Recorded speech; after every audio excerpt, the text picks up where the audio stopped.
Veterans, listen to me closely. Your CMP exam is the battlefield where the VA claims is won or lost. Make no mistakes about this. The exam is the most single important part of your entire disability process. If your rating is less than 100% and you're wondering why you're stuck, the reason usually comes down to one thing: the examiner words. And here's the hard truth. The examiner is not your friend. They don't work for you. They don't care about if you get denied. Their reports carry more weight than a private doctor. And if you don't know how to carry yourself when you go to that CMP exam, you are going to get cooked. That's why in this video, I'm going to give you the battle plan for the CMP exam. Stick with me. This is probably going to be one of the most important videos you watch to prepare yourself to go and get that 100% PNT. No ifs, ands, buts about it. Go in there with confidence, leave there with confidence, because you did your due diligence, you prepared yourself. If you're new here, my name is Reuben Geimah. I'm the CEO of VA Claims Made Easy. I'm a combat veteran that have been through the same process that you're going through, and now I use my experience to help you get through it faster, because I know what it feels like when you're stuck, lost, confused, trying to traverse the complexity of the VA system.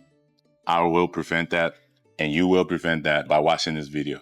Let's get into it. So here's the problem no one tells you about. Your CMP exam isn't about sympathy. It isn't about fairness. It's about one examiner notes. The examiner is usually a private contractor, not the VA doctor, not someone who knows your file, and definitely not someone who is fighting for you. They're fighting to probably go on lunch. I'm kidding. There are some good examiners out there, but most of the time, they just want to go on lunch. The reason I say that is because, trust me guys, you're just another number that they have to interview that day. So you need to take this into consideration when you're heading to do your exam. They're on a tight schedule.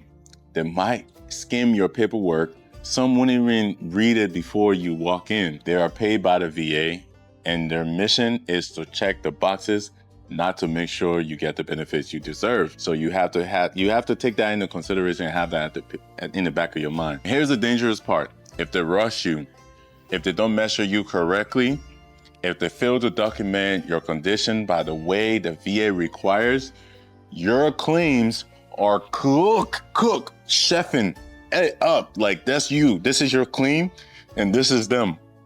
Stir fry, right? Don't allow them that opportunity. I've seen so many veterans show up, well, I'll just be honest, and they'll see how bad it is.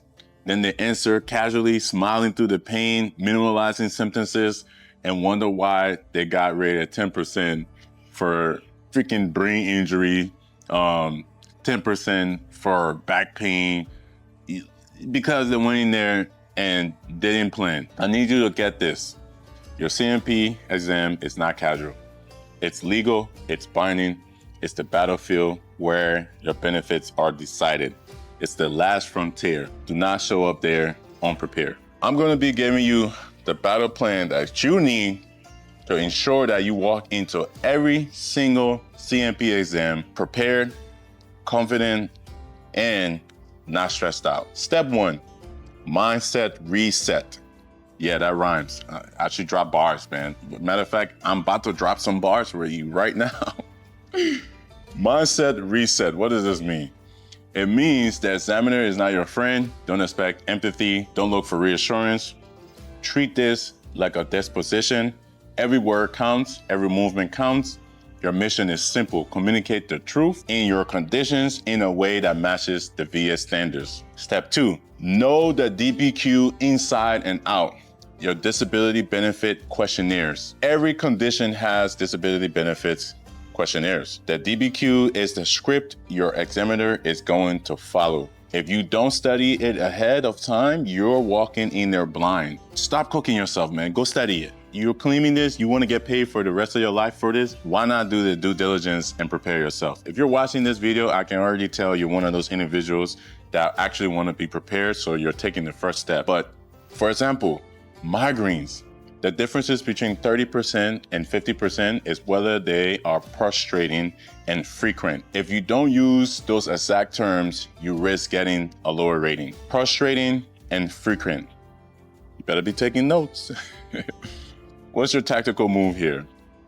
Print out the DBQs for your conditions, highlight the criteria that matches your reality, memorize it, or matter of fact, put it in your personal statement so when you show up, you can hand it to them and let them know like, hey, can you refer to my personal statement if I miss anything?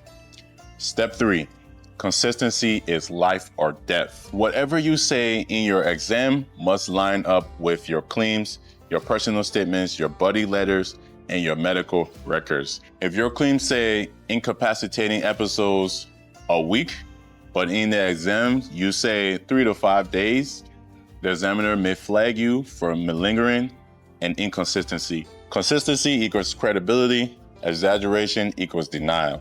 Don't make that mistakes, all right? Understand what you actually wrote down there so you can convey it properly. Step 4, bring your own evidence. Never assume the examiner has your file.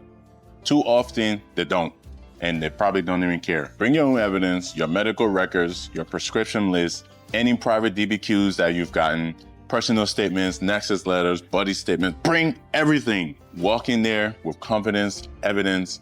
It's literally black and white. When you walk in with your battle pack, if they say, what are you here for? You're ready. You're not guessing. You're not, I don't know. I don't know means denial. Cook. Step 5, don't perform, don't downplay. Veterans are trained to stuck it up, like stick through it, push through it, minimize their pains. We say, I'm fine, even when we're broken. That habit will destroy you in your exam. Delete that for that part of like, just delete it out of your mind. It's gonna help you everywhere else in your life by being consistent and showing up anyways and pushing through the pain. You know, that's the winner mentality outside of the CMP exam. In the CMP exam, that's the cook mentality. That's look, you lose, you got chefed up, man. You're gonna get cooked. Leave that out of your CMP exam. If your back start hurting after 10 degrees bend, stop right there. Don't push through it. Let them know, hey, my back hurts. Even if it hurts slightly just by moving your neck, right? I mean, don't over exaggerate, but if that's your reality, let them know. Do not push through the pain. Don't feel like, oh, there's a certain percentage I have to go through. You're there to let them know when it hurts. And what that means is if you stop whenever it hurts, you put into play something called the pain motion rules. If you want to know more in depth about that, I made a whole nother video. Go check that video and you'll learn how it can help you. But stop downplaying your pain. If it hurts as soon as you move, let them know that, okay? Be truthful, but let them know. If your depression keeps you in bed 3 days a week, don't smile and say, I'm good. Literally tell them, hey, man, I don't know what's going on. I'm stuck in bed. I can't function. Tell the truth, guys. Like, all jokes aside, a lot of us veterans deal with, situation like this. And we don't like to open up and talk about it because it's taboo.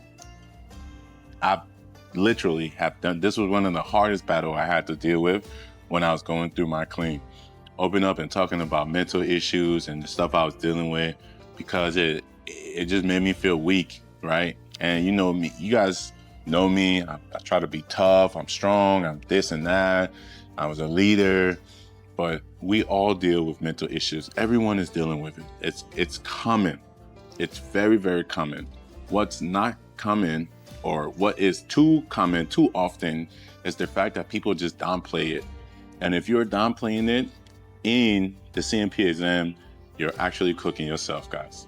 We deal with a lot serving the military. So many sacrifices are made to serve our country. The least you can do is get compensated for it. Do not let this be the reason you and your family don't get the benefits you deserve because you just don't want to open up. Strength can be found in understanding your truth and seeking help. So please, guys, speak up, open up about this, and get the help you need, but also let them know what you're dealing with. Step 6, watch for traps. Examiners may repeat questions later on down the line, they're testing for your consistency. So listen to what they're saying, pay attention to what they're saying. If they ask it again, keep that answer the same. Don't go switch it up, you know?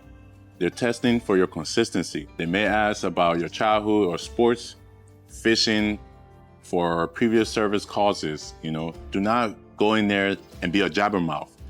Oh yeah, when I was like 5 years old, I was doing this, I was doing that, come on, man.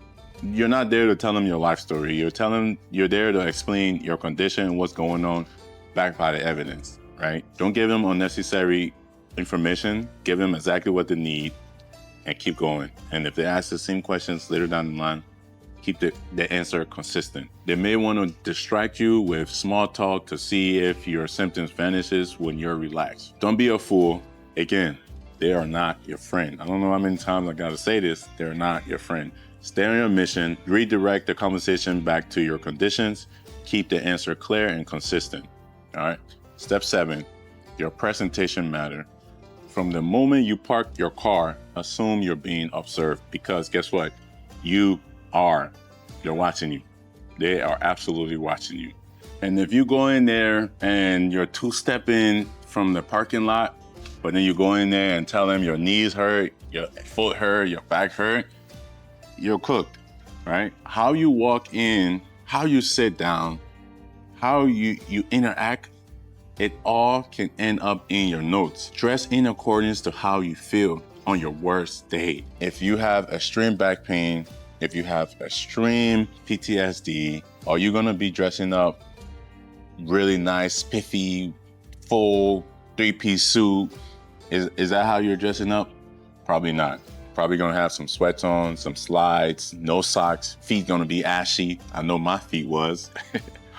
Hair's gonna be messed up, and you're gonna show up on your worst day. Make sure you take that into consideration because all of that stuff do matter. Just understand you're being watched and treat that as such. Step 8, demand a proper exam. Now, most of the examiners are going to actually use a goniometer because this is part of the rules. This is part of the standards. They have to use it when they're checking for range of motion. But for musculoskeletal claims, insist that they use a goniometer if they don't use it, right? Because if they don't, it's an invalid exam. That's clearly written in the rules. And if they attempt to rate you or to examine you without using the proper tools, you have to annotate that and you have to speak up for yourself. I haven't seen this too often, but I'm putting it out there just in case you experience that or they have asked your range of motion. Let them know that you know so they can step up. You know, for foot issues, they should actually look at your feet, not just glance at your shoes. Don't let them half-ass your exam, guys. Make sure they do their job and make sure you do your job when you get there. You know, for mental health, they must ask you questions tied to your DSM criteria, not just random chit chat. If they don't annotate that, let them know. You can always report a bad claims afterwards and request a new one. If they skip any of those proper steps, document it and let someone know. Speak up for yourself. Do not sugarcoat it. Step 9, report bad exam immediately. You can call 1-800-827-1000. If your exam was rushed, incomplete, or improper, report it. Ask for a new exam. Don't wait for a year or don't wait till later on and then be like, oh, but my exam was bad. Why didn't you report it?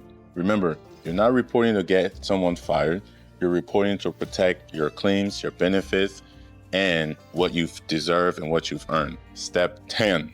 Never go in there blind. If you made it into this far into the video, you're on the right path. You're not going to be a blind showing up. The exam isn't the end of the journey. It's part of the system. If you're serious about winning, you need a blueprint. And that's where we have the VA Claims Made Easy app, because it's going to be giving you all the information that you need, preparing your package so you show up to your exam organized and you leave there confident in your ability to secure that 100% PMT. Here's the truth, guys. The VA system is gamified. They've created a process where one sloppy exam can erase years and years of your service and sacrifice. But once you know the rules you can flip the game into your favor and you can take this on the offense. That's why I highly recommend you click the link below, sign up for the VA Cleans Made Easy. It's like your cheat code to the game so that you can actually win. So the difference between vets that win that 100% PNT and vets that are still struggling in the process is their preparations. By watching these videos, you display that you're serious and you're ready to get that 100% push through. With that being said, guys, my name is Reuben Geimah. I'm the CEO of VA Cleans Made Easy. If this video brought you value, share with a veteran that you know is gonna bring value to. We have to take care of each other. We have to build a community that looks out for each other. This is my part and my contribution to passing the knowledge that I've acquired. So go ahead, share this video with a buddy that you know is gonna bring value to. And with that being said, take a look at these other videos covering topics that could help you in your VA clean process. I'll see you guys in the next one. Peace.